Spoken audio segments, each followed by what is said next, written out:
सर्वधिष्ठान धात्रे नमः। सर्वधिष्ठान धात्रे नमः।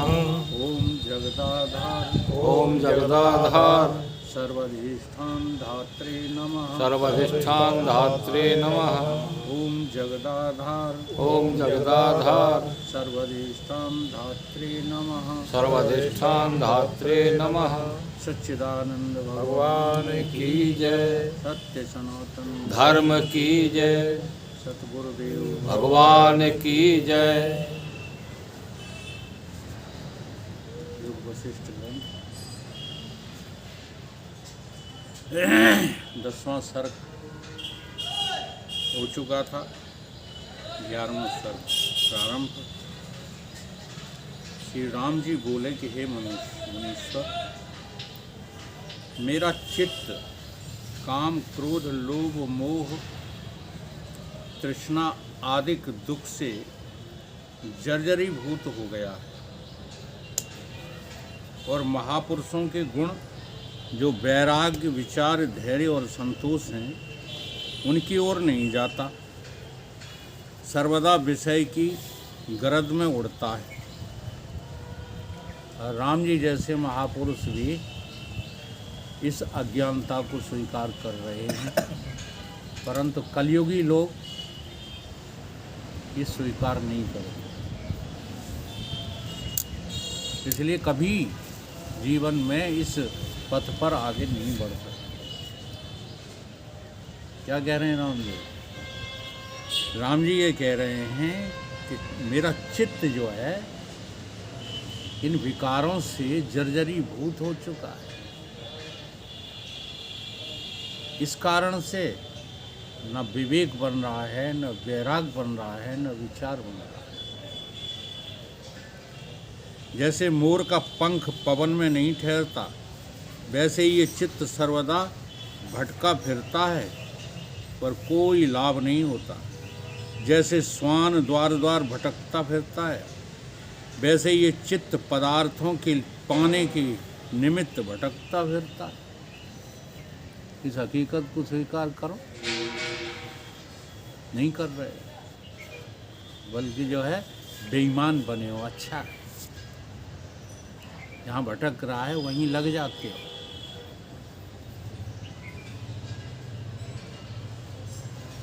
पर प्राप्त कुछ नहीं होता और जो कुछ प्राप्त होता है उससे तृप्त नहीं होता, बल्कि अंतःकरण में तृष्णा बनी रहती है। और जो कुछ जो है प्राप्त हो गया उससे तुष्ट नहीं है और आगे की तृष्णा खाए जा रही है।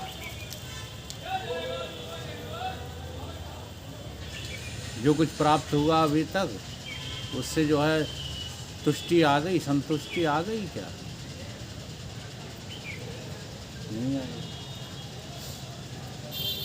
उससे आगे और इच्छाएं होंगी। जैसे पिटारे में जल भरिए तो वह कभी भी पूर्ण नहीं होता, क्योंकि छिद्रों से जल निकल जाता है और पिटारा ज्यों का त्यों शून्य बना रहता है। वैसे ही चित्त भोग और पदार्थों से संतुष्ट नहीं होता, सदा तृष्णा बनी रहती है। हे भगवान मुनीश्वर, यह चित्त रूपी महामोह का समुद्र है। उसमें तृष्णा रूपी तरंगें उठती रहती हैं, कभी स्थिर नहीं होता। जैसे समुद्र में तीक्ष्ण तरंगों से तट के वृक्ष बह जाते हैं, वैसे ही चित्त रूपी समुद्र में विषयी लोग बहे जा रहे हैं। इनको क्या कहा है? विषयी। हम कैसे हैं? विषयी। विष से युक्त है। ये प्रपंच रूपी विष जो है हमारे रोमे रोमे में भरा हुआ है।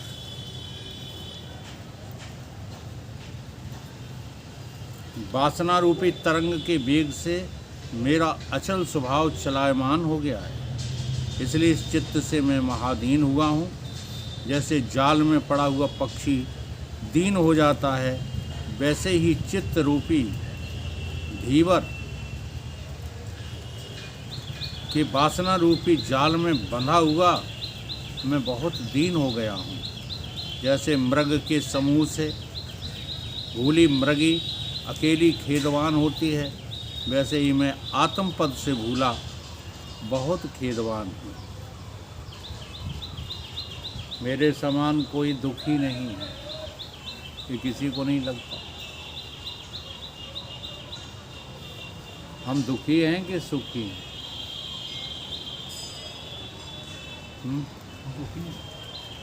नहीं हो, झूठ बोलते हो। अगर दुखी होते तो दुख को दूर करने का निवारण करते। दुखी हो ही नहीं। झूठे सुख को सुख कहो, मानत मन में मोद।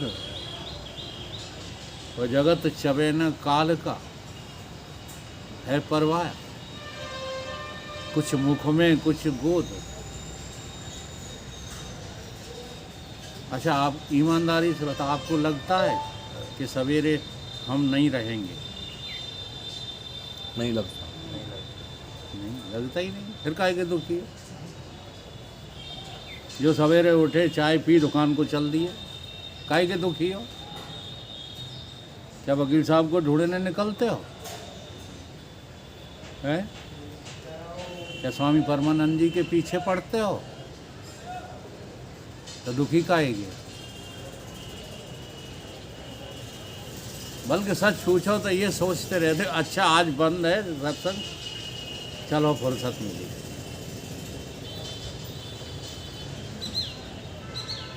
कहीं भी चैन न लेने दे। फतीक जी कहते हैं, कहीं भी चैन न लेने दे, वही बस चाह सच्ची है।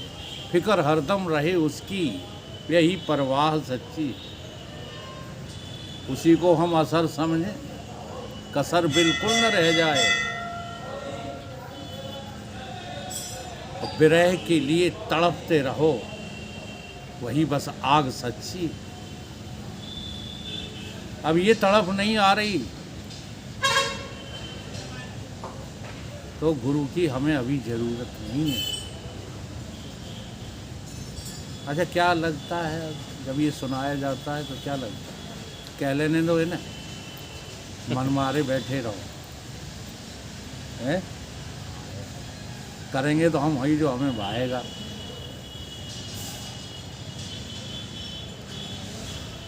बहुत सरल है, कहीं कोई कलयुग नहीं है, सच्ची बात है ये। सिर्फ तुम्हें बरगलाने के लिए जो है ये चौपाइयाँ बनाई गई हैं। कहीं रामचरितमानस में ढूंढे नहीं मिलती चौपाई। कलयुग केवल नाम आधारा, ढूंढ के ले आओ, तुम्हें चुनौती दी है। मनोमुखी होकर के जो है बना लेते हो, क्योंकि तुम्हारा मन इसमें राजी है कि बस राम राम राम राम चिल्लाते रहो, शिवो हम चिल्लाते रहो। वहाँ सन्यासी क्या कह रहे थे कि सुबह का जो वो करते हैं, प्रभाती जो करते हैं, हाँ, उनके भीतर रहता तभी तो कई वॉमिटिंग होती है। तो हमें बड़ी हंसी आ रही थी, उन्हें इतने बड़े विद्वान होके इतनी जो है निम्न स्तर की बात कर रहे हैं। वॉमिटिंग ही हो गई यदि तुम्हें, तो हजम कहाँ हुआ? बहुत विचार की बातें हैं ये सब। तुमने शिवो हम दिन भर चिल्लाया, सुबह ही चिल्लाने लगे, है ना, और वॉमिटिंग हो गई। यही चिल्लाना वॉमिटिंग है। अब कोई खाना तुमको जो है खाया और वॉमिटिंग हो गई तो उससे तुम्हारे जो है शरीर को कुछ पुष्टि मिली क्या? डाइजेस्ट होना चाहिए, हजम होना चाहिए कि वॉमिटिंग होना चाहिए? हजम होना चाहिए। परंतु नहीं समझ में बात आ रही। बुद्धि के बल से बुद्धिमान हो जाना, वेद शास्त्रों की व्याख्याएं करना सीख जाना, ये अक्लमंदी नहीं है। बहुत सरल है। अगर इस ब्रह्मांड में कोई काम सरल है तो वह है मुक्ति। मुक्ति से ज़्यादा सरल और कुछ नहीं। बस अर्थे तुम राजी तो हो जाओ। सबसे कठिन काम है राजी होना।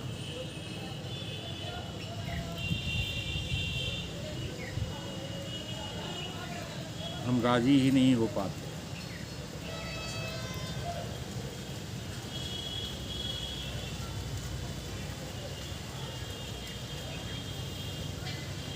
जैसे क्षीर सागर मंदराचल पर्वत से क्षोभान हुआ था, वैसे ये चित्त संकल्प विकल्प से खेदवान हो रहा है।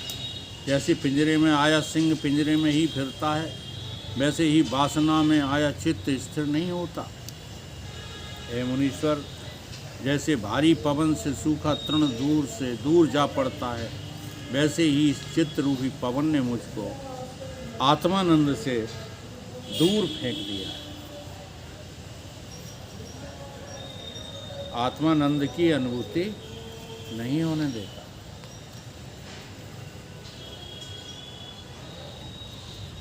जैसे सूखे तृण को अग्नि जलाती है, वैसे ही मुझको ये चित्त जला रहा है।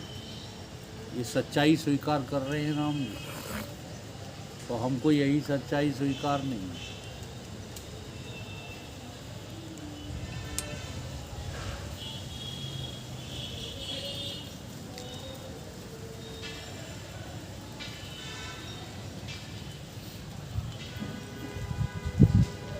यह चित्त हंस नहीं बनता। जैसे राजहंस मिले हुए दूध और जल को भिन्न भिन्न करता है, उसी की तरह मैं अनात्मा से अज्ञान के कारण एक हो गया हूँ, उसको भिन्न नहीं कर सकता। और जब आत्म पद पाने का यत्न करता हूँ, तब अज्ञान उसे प्राप्त नहीं करने देता। जैसे नदी का प्रवाह समुद्र में जाता है, उसको पहाड़ सूधे नहीं चलने देता और समुद्र की ओर नहीं जाने देता, वैसे ही मुझको चित्त आत्मा की ओर से रोकता है। वह परम शत्रु है। हे मुनीश्वर, वही उपाय कहिए जिससे चित्त रूपी शत्रु का नाश हो जाए।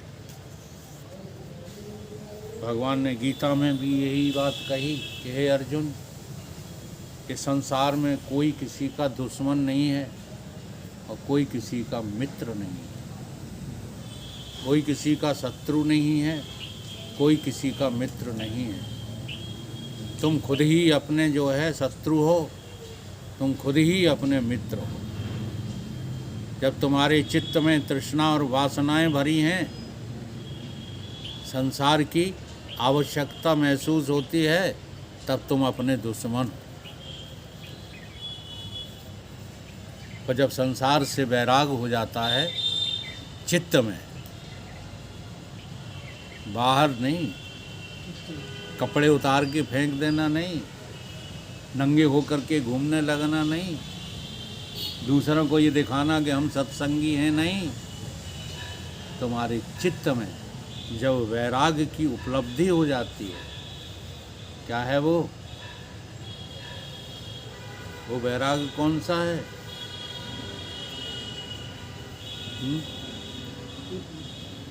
कौन सा है वो तीव्र वैराग? तृण संशुद्धि। तो आप कब तक रटते रहोगे? बोलो। ब्रह्मलोक न भोग जो करे सवन को त्याग, वेद अर्थ ज्ञाता मुनि कहेत ताय वैराग। कब इसका नंबर आएगा?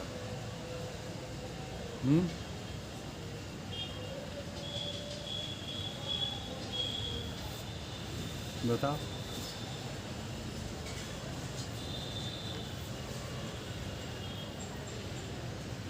शादी करना है? कह रहा करना है, तो फिर मुक्ति कैसे मिलेगी? हैं?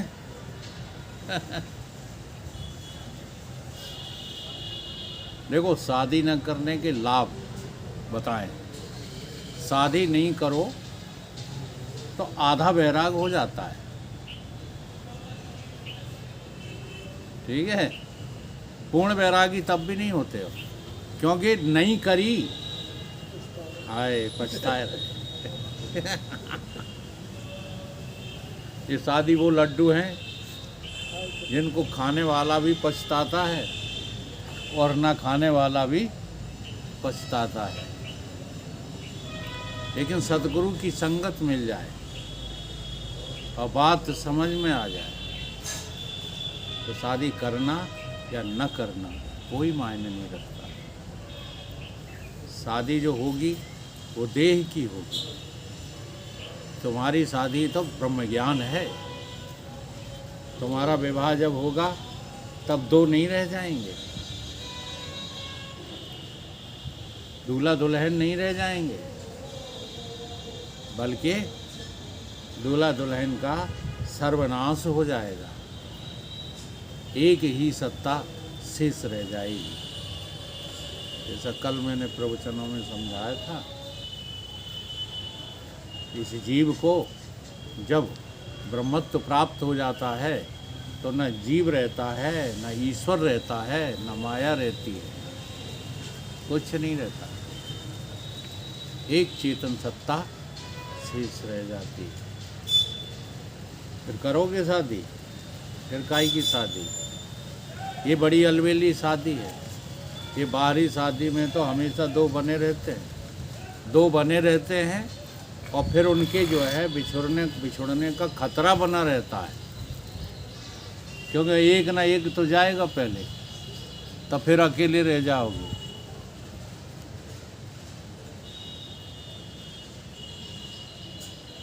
बड़ी विचित्र बातें हैं। पता नहीं किस बुद्धि से लोग जो है बात करते हैं।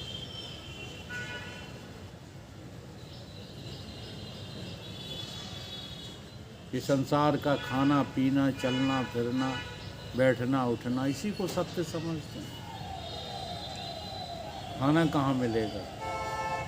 घर छोड़ देंगे तो रोटी कहाँ मिलेगी? तुम घर तो छोड़ के देखो, रोटी का पार नहीं है।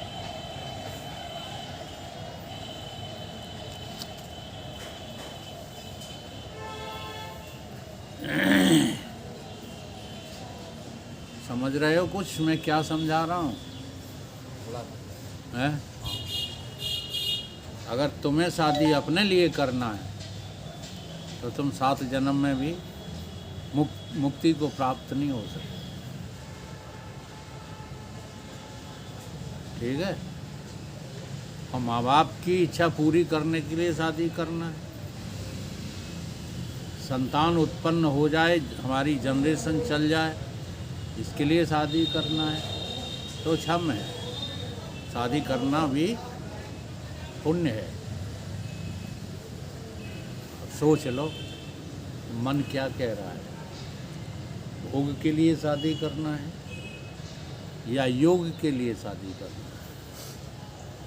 बहाना मत बनाना, क्योंकि जब तुम्हारी शादी होगी ना तब एक माया का बहुत बड़ा प्रभाव तुम्हारे ऊपर शुरू हो जाएगा। फिर जितनी भी साधना की है वो सब मिट्टी में मिल जाएगी।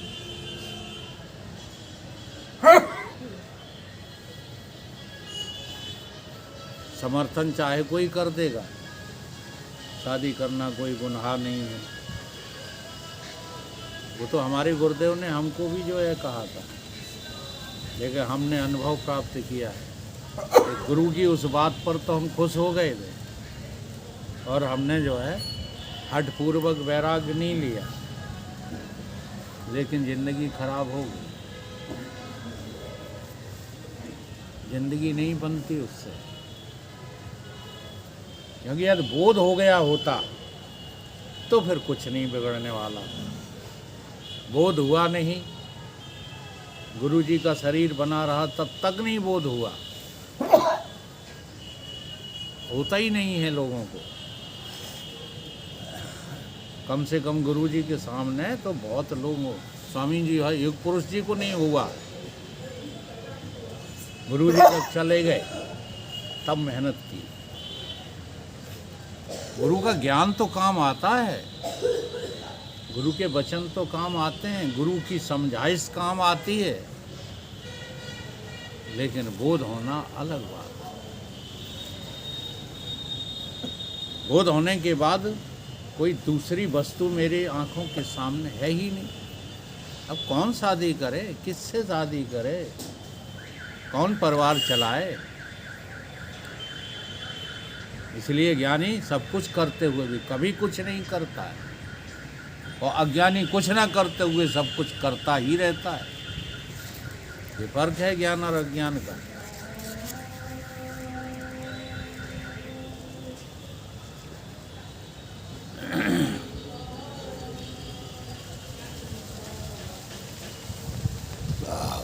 जैसे राजहंस मिले हुए दूध और पानी को भिन्न भिन्न करता है, उसी की तरह मैं अनात्मा से अज्ञान के कारण एक हो गया हूँ।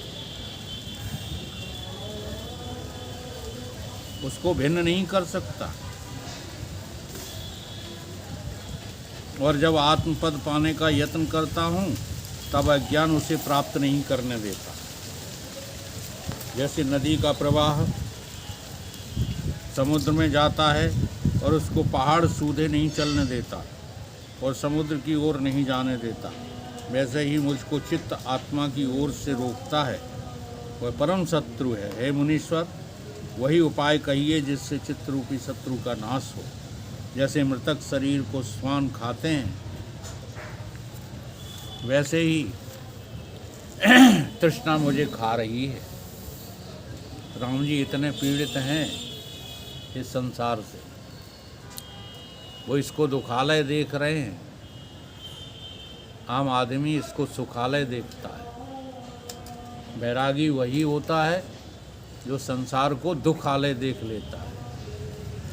केवल बातें नहीं करता कि संसार दुख रूप है, व्याख्या नहीं करता। बचपन दुख रूप है, जवानी दुख रूप है, बुढ़ापा दुख रूप है, मृत्यु दुख रूप है, ये नहीं बातें नहीं करता, दुख रूप देख लेता है। आत्मा के ज्ञान बिना मैं तो मृतक हूँ, मुर्दे के समान हूँ, जब तक आत्मबोध नहीं है। इसलिए कबीर बाबा जो है व्यंग कसते थे, कबीरा ये जग मुर्दों का गांव, यहाँ सब मुर्दे घूम रहे हैं। इस जगत में कौन घूम रहा है? मुर्दा। मुर्दा।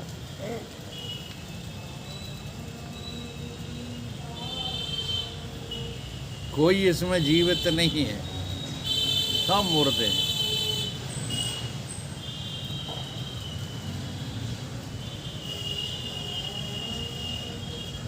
मस्त राम मुर्दों से बोले, इन मुर्दों में से हाँ कोई और मुर्दा जिसने अपने को मुर्दा देख लिया, मस्त राम मुर्दों से बोले, अरे मुर्दा कुछ बतलाएगा, कुछ बता दे। तो उन्हीं मुर्दों में से कोई मुर्दा बोला, अरे मर जा तू, मर जा तो अमर हो जाएगा। मरना बड़ा कठिन है। हमारे बाप दादे मर गए हैं? नहीं मरे। कहीं ना कहीं लुखरिया तेंदुआ बने घूम रहे होंगे, कहाँ मर गए। मरा मरा सबको कहे, मरा न जाने को। एक बार ऐसे मरो कि फिर मर रही ना।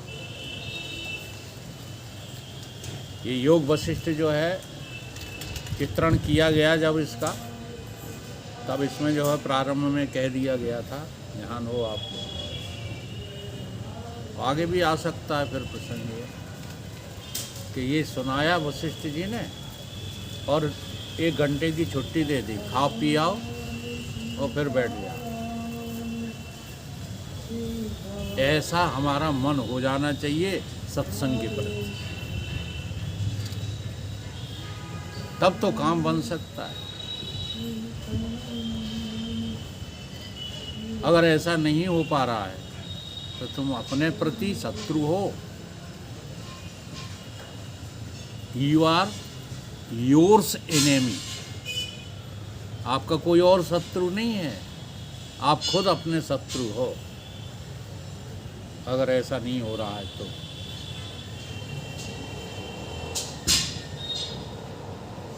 क्या है इस जगत में जिसके लिए सब भागते रहते हो? कल हमने यही कहा, इनकी ड्यूटी थी, वो भी अभी कमी ही है, कोई हम उसकी प्रशंसा नहीं कर रहे हैं, क्योंकि अभी कर्तव्य समझ में नहीं आया। तभी तो लगता है इन बच्चों को पालना पोसना हमारा कर्तव्य है। क्या कर्तव्य है तुम्हारा? एक होता है मूल कर्तव्य और एक होता है तूल कर्तव्य। तो मूल कर्तव्य के पूरे किए बिना ये तूल कर्तव्य 7 जन्मों में भी कभी पूरे नहीं होते, कभी नहीं होते। अभी जिन बच्चों को पाल पोस करके तुम बड़ा करना कर्तव्य समझते हो, अगले जन्म में तुम इनको पूछोगे भी नहीं। और हो सकता है तभी हम चिंतन करते हैं और इन लड़ाइयों की तरफ देखते हैं कि हे भगवान, आज मैंने एक वीडियो ऐसा डाला है, सभी को प्रेषित किया। उसमें जो है मुसलमान एक बंदर को, लंगूर को पकड़ लेते हैं। 2-3 लड़के हैं मुसलमानों के, जंगल में लंगूर को पकड़ लिया और उसने केवल खुई कर दी थी, वो तो उनका स्वभाव है। तो उसको उल्टा टांग करके जीवित जला रहे हैं, मार रहे हैं, हलाल कर करके उसको दुख दे रहे हैं।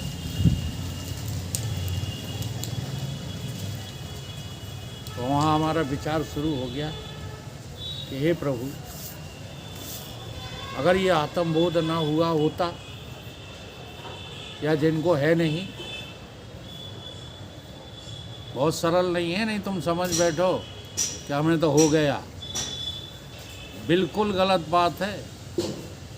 जब तक घर वालों में अरुचि पैदा नहीं हो रही, ये तुम्हारा कोई कर्तव्य नहीं है, ये बात समझ में नहीं आ रही, तब तक आत्मबोध को ये नाटक करते रहते हो। बस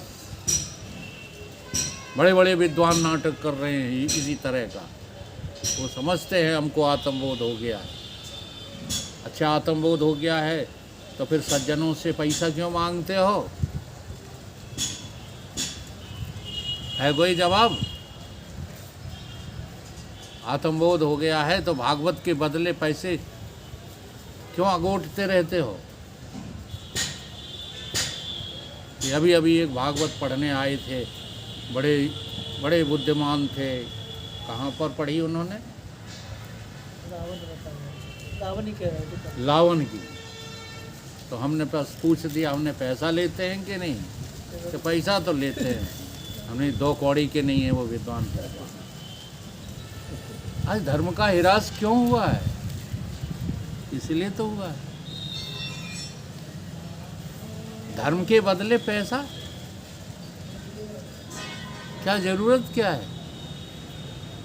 अगर तुम धर्मात्मा हो ना, तो पैसा तो आगे पीछे ऊपर नीचे तुम्हारी थोड़ी चूमता है यार, लेकिन फिर भी धर्मात्मा पुरुष उनको छूता नहीं। बैरागी के चरण को ये छू न पाए पैसा, उसे बैराग कहते हैं। इसलिए ये तुम्हारा कर्तव्य नहीं जहाँ तुम लगे रहते हो। तो कल जब तुम लोग चले आए तब मैंने बाबा को यही समझाया, हमने किस बात की बेचैनी है इन लोगों को।